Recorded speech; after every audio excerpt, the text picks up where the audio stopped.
I want to say how nice it is actually to be talking to you. For the last 2 years, I'm so fed up of Zoom and Microsoft Teams. I've just had enough. So it's extra nice to be here. And thank you, Brian. Thank you for Anna for making this possible, that we can meet in person and exchange information. So I'm talking about what Chinese ladies used. And of course, China has a very long history, and the position of women in China changed at different times in her history. So, for example, in the great Qing Dynasty, around the year 800, women led quite free and easy lives. They had a lot of physical freedom. And these tomb figures show ladies actually riding horses and playing polo. And in those days, women, in order to go riding, they wore divided skirts, they wore trousers, and they wore little jackets that made their movement quite free. And so at that time in China, women's position was relatively untrammeled. They had many advantages also open to men. But I'm not going to talk to you about the great Qing Dynasty. I want to talk to you about two periods of Chinese history that I've particularly researched and found to be interesting. So the first is the Song Dynasty, which lasted from 960 to 1279, and that is equivalent, as you can see, to the High Middle Ages in Europe. And then I want to jump down to the Qing Dynasty, which takes place in the late 17th, 18th, and 19th century, and see what happens to women's lives in those periods. So we know from the Song Dynasty that China was a much smaller landmass than it is now.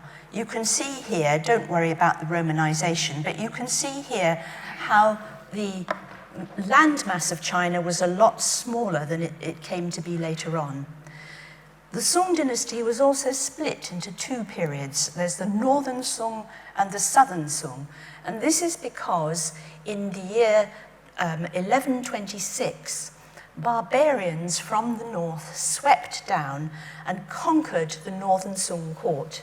So here is the capital city, Kaifeng, in the Northern Song. And the barbarians who invaded actually abducted the emperor and his immediate family and carried them off into the wilderness steppes. And there was an absolute panic. The palace was burnt, the palace treasures were stolen, and the remnants of the court and a great number of the populace fled south and established a new capital in South China, here at Hangzhou. And so this is the Southern Song Dynasty. So it's not a very long period, but a lot was going on. I have to say that during the Northern Song Dynasty, the position of women was still relatively free, but it was during the Southern Song Dynasty that their life experience took a big step backwards. And that was partly to do with the fact that the dominant form of philosophy, Confucianism, took on a new lease of life, and new philosophies were put forward in a form called Neo-Confucianism. And that had a very strict code for how society worked. And woman came out at the bottom of the pile. So women were subservient, first of all, to their fathers, then to their husbands, and if their husbands died, then to their sons. So they absolutely came at the bottom. And this is when well-born women, I'll talk a little bit about not so well-born women in a minute, but well-born women, their quarters moved backwards. So in a traditional Chinese home, you have an arrangement a little bit like the European palaces we've been hearing about, where in the front there were the formal audience rooms where you received people and did public duties. And then in the back of the house were the living quarters, and the women's living quarters were very contained and guarded.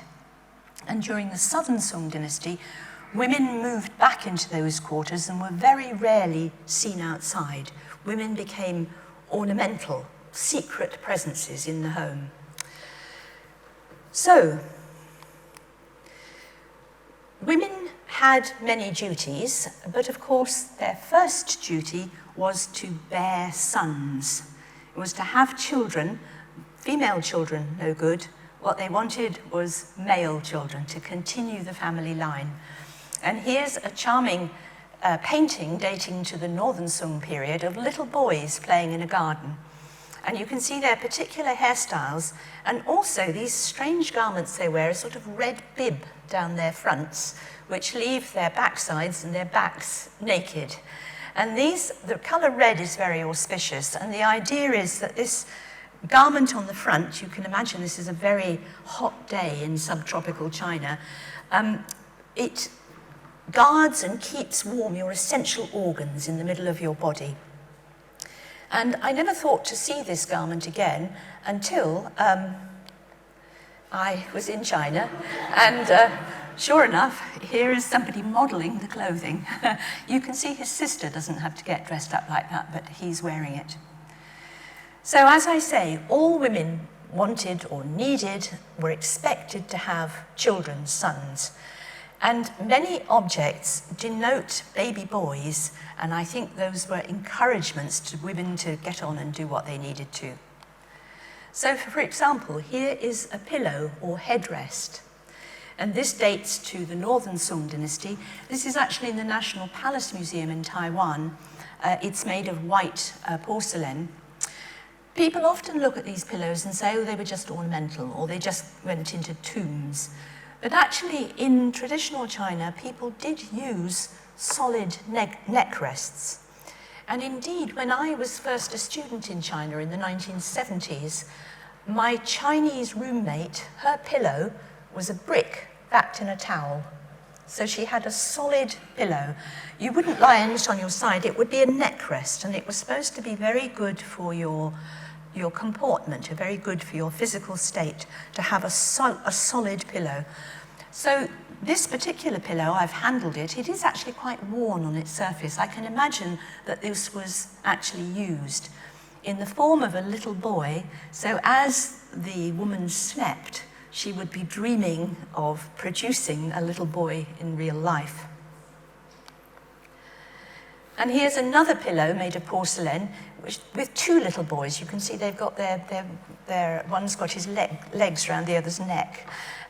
Now this porcelain pillow is slightly more precarious. That top there looks rather delicate. I can't imagine that you could actually lie on that. So this pillow may indeed have come from a tomb. It may not be a using piece. But they're very, very common in the Song Dynasty, these pillows in the form of small boys. And other objects that the lady might well have in her bedchamber would be incense burners.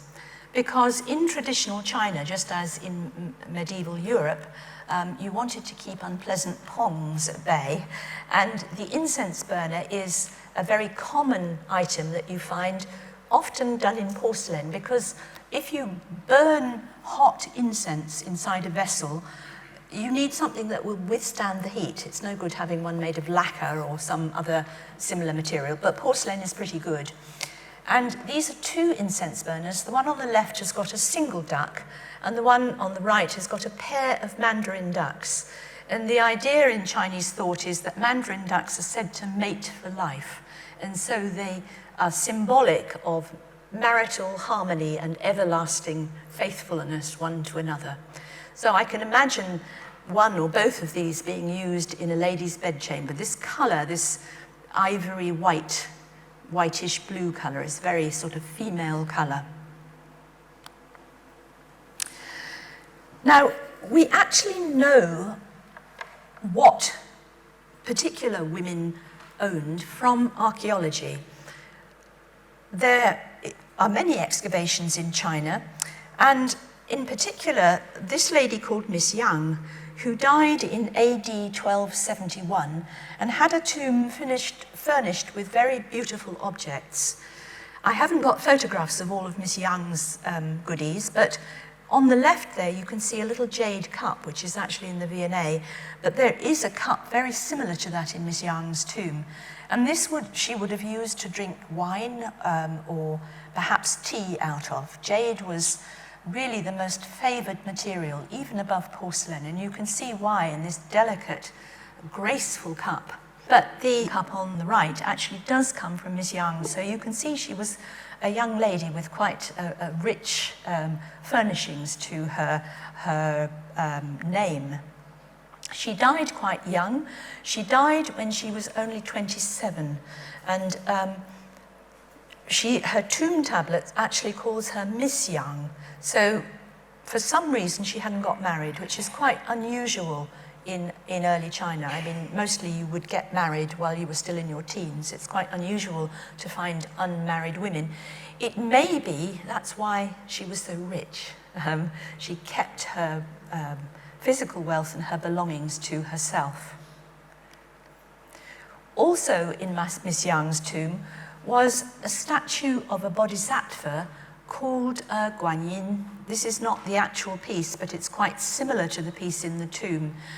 Guanyin was a Buddhist figure. She was known as the bodhisattva of compassion, and she was prayed to particularly by women. And there's a form of Guanyin called Sunzi Guanyin, which means the Guanyin who sends sons, which is absolutely what women wanted. And this form of Guanyin was called the blue-robed Guanyin. It was another aspect of the goddess as she was. And there was actually a temple in the southern Song capital of Hangzhou, which was entirely dedicated to this blue-robed Guanyin. And it's said in the literature that this was a temple that women went to particularly to pray. Of course, ladies made themselves up. On the left there, you can see a Song Dynasty painting of a lady at her table looking into a mirror. And on the right there, that's actually a mirror on a mirror stand. These pieces are in the Victoria and Albert Museum. Now, the mirror in the photograph is shown with its back towards you, its decorated back. The other side of the mirror would be plain bronze. And as you probably know, in pre-modern times, when there was not glass to make mirrors, metal mirrors were commonly used, and the bronze would have been silvered with tin. There were itinerant merchants who went around re-silvering mirrors. They would polish them up again so that you could see your reflection quite clearly in the bronze mirror. And I've actually tried. It's really lovely looking in a bronze mirror. It's very, very flattering. It evens out all the lumps and bumps and patches of colour. You look really much nicer in a bronze mirror than you do in a glass mirror. So this lady is sitting at her mirror, which I presume is a bronze mirror, with all her makeup boxes. And you can see in the front of the photograph on the right, you can see 2 cosmetic boxes made of ceramic. And here are 2 more made of porcelain. Inside, these are, I'm sorry, they don't have a dimension, but you can imagine you could hold them in your hand. They're quite small. And inside are these little cups where you would have a little bit of rouge, maybe a little bit of face white, a little bit of powder. And the little cups are themselves joined and fixed to the bottom of the box by lotus branches. So they're very pretty little useful items of ceramic. And these 2 boxes date to about 1100, I would think, round about then. And back to more incense burners. I can't mention incense enough. Incense had many functions in China, as I'm sure it did all over the world. Obviously, the most important one was to keep pongs away, to keep unpleasant smells down. But different forms of incense could induce different moods. So there were incenses that, if you burned them, helped to clear your senses, to clear your mind. And those you would particularly use when you were studying or writing or working at your desk. Then there were incense smokes that helped send you to sleep, to lull you to sleep. And there was even a form of incense called mosquito smoke, which you would burn, obviously, to keep the bitey things away. There are lots of bitey things in China. And you would have incense burners both indoors, perhaps in your bedchamber, but also, because the summers are so hot, if you were outside, you would take incense burners with you and put them around to keep the bitey things at bay.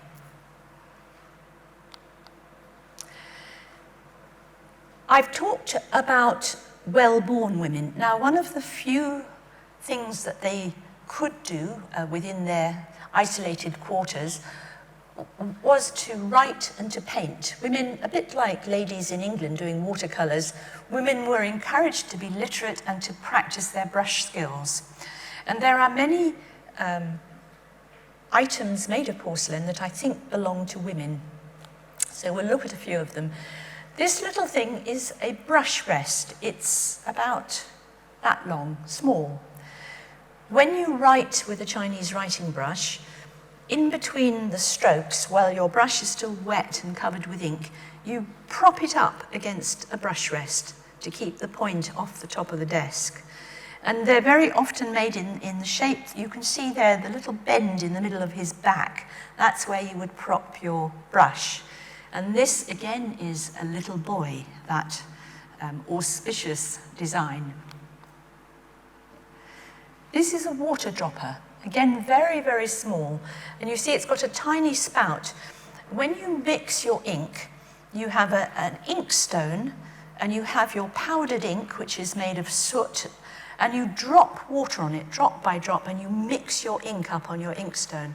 So a little water dropper like this, if you tipped it up, the water wouldn't come out in a stream. It would come out drop by drop, so you could mix quite easily. And again, this is a feminine little thing with a bird on the top.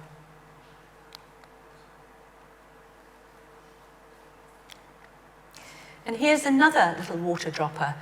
And this one, these all come from a private collection. This one is very ingenious. It's one of those little pieces with a hole underneath and no other opening, because it's double walled. So what you do with this is you submerge it in water. The water flows in and into the inner chamber, so that then when you take it out, the water doesn't run out of the hole, but comes out of the spout. I think there's a name for those, I don't know what it is. But anyway, this was made very early, again in the northern Song Dynasty, round about 1100 or so. This exquisite little piece is actually for testing the tip of your brush. You know, when you paint, you often have to draw your brush to bring it to a point. Well, in the well around that little flower head, there would be water. So you would dip your brush in the water, and then the little lotus sticking up in the middle, you would shape your brush against that to bring it to a point for painting. Another little brush rest, another little boy. That's why I think all of these implements are not made for men, they're made for women. And this is actually an ink stone. You can see on the left, that's the right way up, and on the right, it's upside down. And this is actually made of unglazed porcelain. This is where you would mix your ink on. And carved around the side of the inkstone, there's actually an inscription, rather a beautiful, poetic inscription, which would inspire you as you wrote. The spring view is peach blossom opening on the banks. By summer, the ponds are full of blooming lotus. The autumn breeze wafts the scent of grasses far and wide. In winter, plum blossom accompanies the snowy cold. So it's a poetic inkstone, just to inspire the lady calligrapher or painter who used it. And there are many little pieces. This piece is in the V&A, this beautiful little water pot, again for use on a desk. And these are actually seals made of porcelain, stacked in a box. You know, in China, when you've completed your painting or your piece of calligraphy, you affix a seal to the bottom. You dip it in vermilion and affix it to the bottom. And these little boxes of seals have lots of good luck messages on them. And again, these might well have been owned by a woman. Now, the Southern Song, we've moved into the Southern Song, I have to say was a period of great economic prosperity, but as I've already said, it was a time when women's lives became more constricted. And one of the terrible customs that was inaugurated in the Southern Song was the binding of feet, women's foot binding, which starts in the 12th or 13th century. Little girls as young as 5 or 6 years old started to have their feet bound with wet rags to gradually bend the toes back under the ball of the foot to give them these little tiny feet. Absolute agony, and there are stories of little girls crying. You could hear them crying in the night as their feet were deformed. This form of mutilation, we can call it, really was something only done to well-born women who were never expected to walk anywhere. I mean, they were carried around in chairs.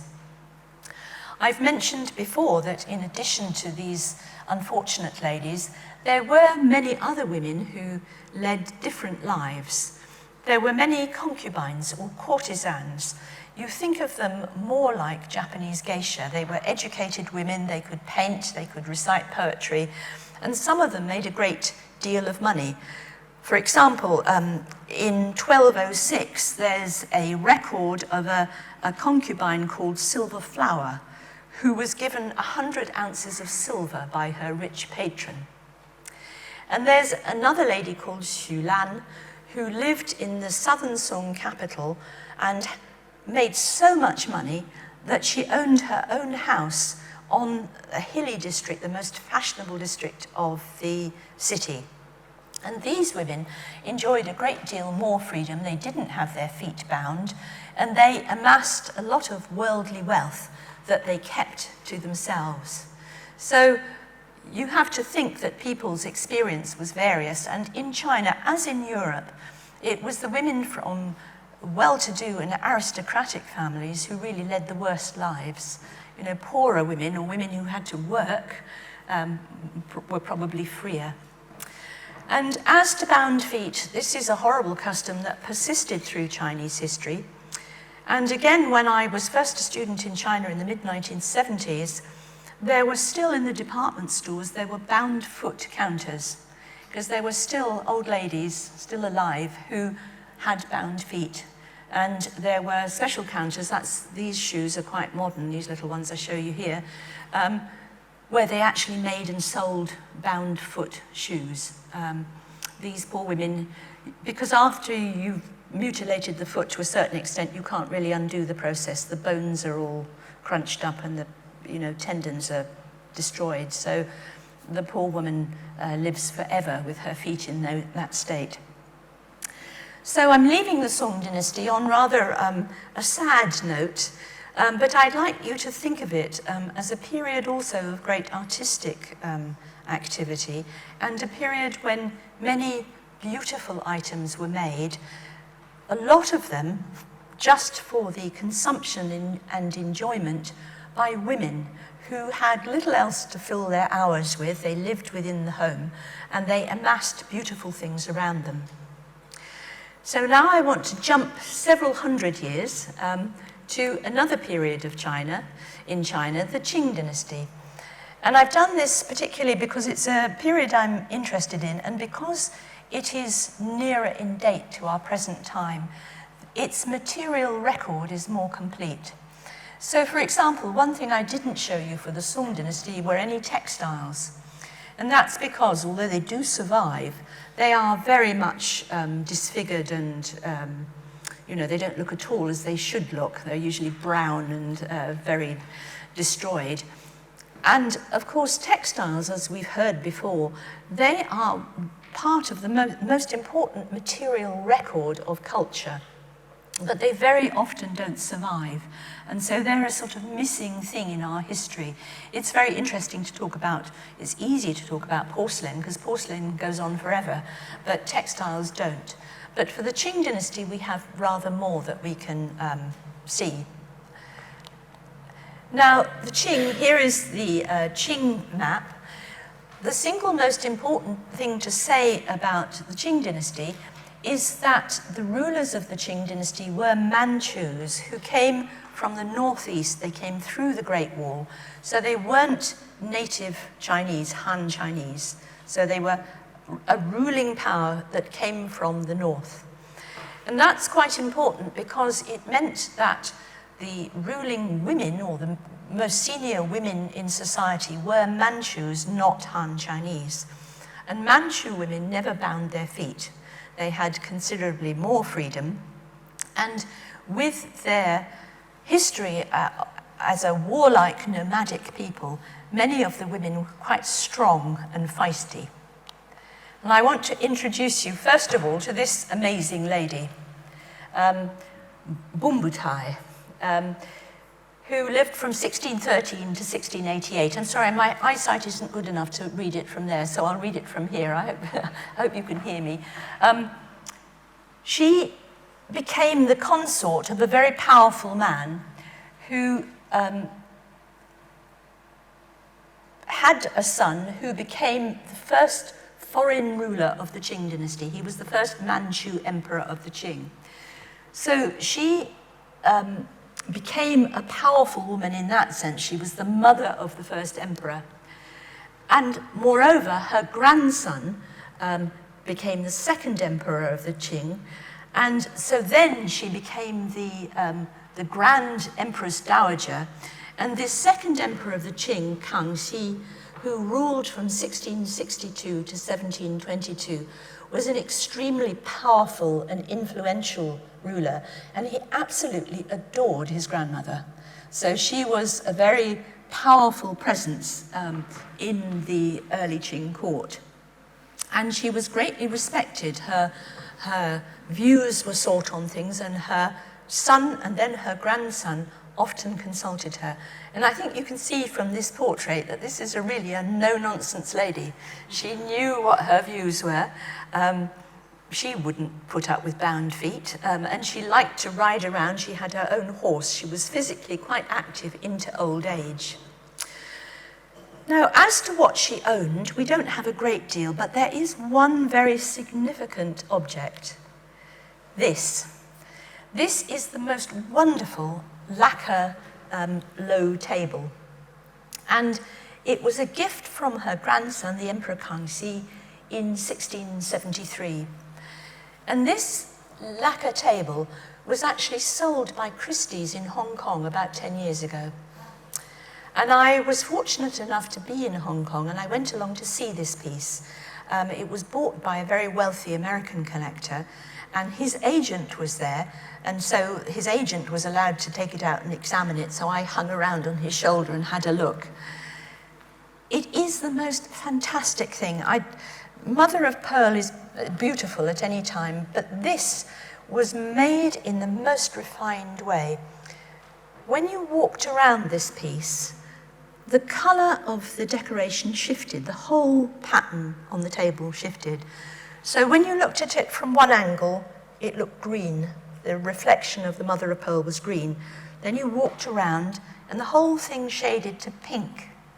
You walked around again, and the whole thing shaded to silver. Now, to lay the mother of pearl into the lacquer surface with that degree of precision, I have never seen it before, even on the most elaborate mother of pearl pieces. This is the most fantastic piece of furniture. Must have cost a great deal of money when it was made, and shows how very much the Emperor Kangxi valued his grandmother. And the decoration on the top of it is quite interesting. You can see up there. Obviously, the decorators wanted to find a story that featured a woman, and it was rather difficult to find one. Most stories have men, emperors on them. This is actually a Korean empress who was very powerful, and she's shown up there going fishing. So here's the lady empress fishing. And we know that Kangxi's grandmother also liked to fish, so this was a very suitable decoration for her. And then round the side, you can see another scene from history, which is when a famous Chinese emperor from 2,000 years earlier, had gone to visit the immortal realm of the Queen Mother of the West, and she welcomed her into her immortal kingdom. So this was another story of powerful women on this gorgeous piece of furniture. So I was always very pleased to see this piece. It puts other inlaid mother-of-pearl furniture pieces into perspective. It really is an astonishing thing. You probably can't tell it from the pictures, but it really is.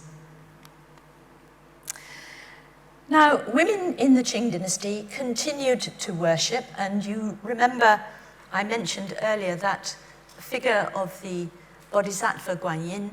Well, here are two 18th century or 17th, 18th century porcelain figures of Guanyin, exquisitely made. These are both in the V&A. This sort of figure is made in South China, would probably have been housed in a household shrine. You probably would have had it on your personal altar, and these may well have been used within women's quarters.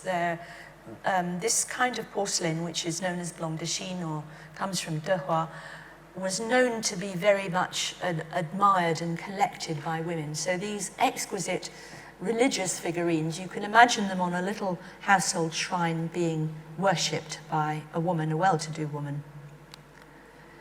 And this is also blanc de Chine, this little seal. And it records, it was made for the studio with jade windows. And we know that this is one of the names, it's the name used when she composed a lady called Ge, who lived in the 17th century, and she was very talented, calligraphy, painting, chess, mathematics. She was obviously an extremely bright woman, and she was furthermore the author of quite a famous book, which has come down to us. So this little porcelain seal, again made of blanc de Chine, was owned by this literary lady in the 17th century. Now I want to show you some representations of well-born Manchu women.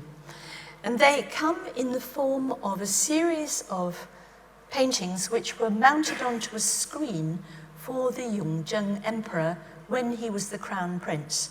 So they were actually painted in 1709, and this screen was in his bedroom.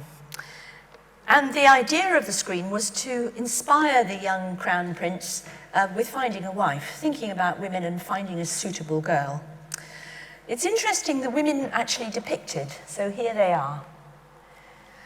All of the ladies are very beautiful, and they're all surrounded by the accoutrements of scholarship.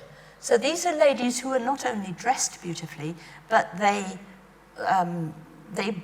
perform scholarly tasks. So this lady, for example, she's sitting on a wonderful, you can see the bamboo chair there, and she's got a mother-of-pearl desk, and around her are antiques, ancient bronzes. So this is a lady who appreciates fine old antiquities. And here's a lady who has been playing chess.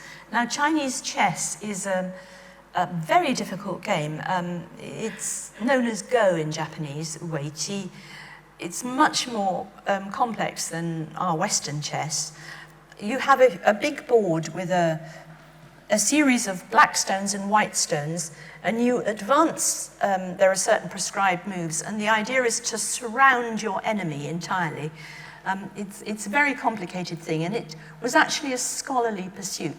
The playing of chess was something you did if you really had an intellect. So here's a lady with a chess set. And here's a lady reading with books. Now, the other thing about these women, apart from the fact that they're willowy and beautiful, is that they all look rather sad and yearning. And the idea is that they're waiting for their prince to come. So it was hoped that the crown prince would look at these images and would select suitable ladies to become his wives and concubines and to produce sons. You can see there elaborate and beautiful clothing, actually quite comfortable at this time. Women were not corseted, they wore quite loose robes. They didn't, as I say, these Manchu women have bound feet. They had quite elaborate hairdos with all kinds of jewellery worn in their hair as well as in their ears and round their necks. So it was quite a good time for fashion, I think. You would have felt quite comfortable wearing this kind of clothes. And from the late 18th century, this is what your outer robe could have looked like. These are in the V&A. This is a robe made for a young woman. Its colours and its embroideries and its motifs are suitable for young woman. As is this one, which may have been worn by a young bride, because that red embroidery on it is the double happiness motif, which is the marriage motif. So this is a gown embroidered with that motif on it, so you might have been a newly married lady.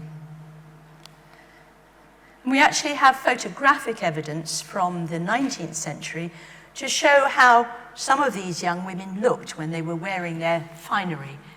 Here's a rather mournful-looking lady with a most incredible hat on her head, perched on her hair. Ladies built their hair up with false hair and all kinds of stuff, so it really stood up. And you can't see it, but she hasn't got bound feet, but she's wearing those shoes with great thick heels on them, almost like pattens. So walking along was rather, like platform soles, was rather dangerous, I would have thought. Now, another lady, as the Qing Dynasty draws to a close, this is the great dragon Empress Sui, and she is a figure of fame and infamy in China. She was born in 1855. She was a Manchu, and she was selected as a concubine in her teens for the Xianfeng emperor. And she went into the palace and she gave birth to a baby boy, a son, Zaitun, in 1856.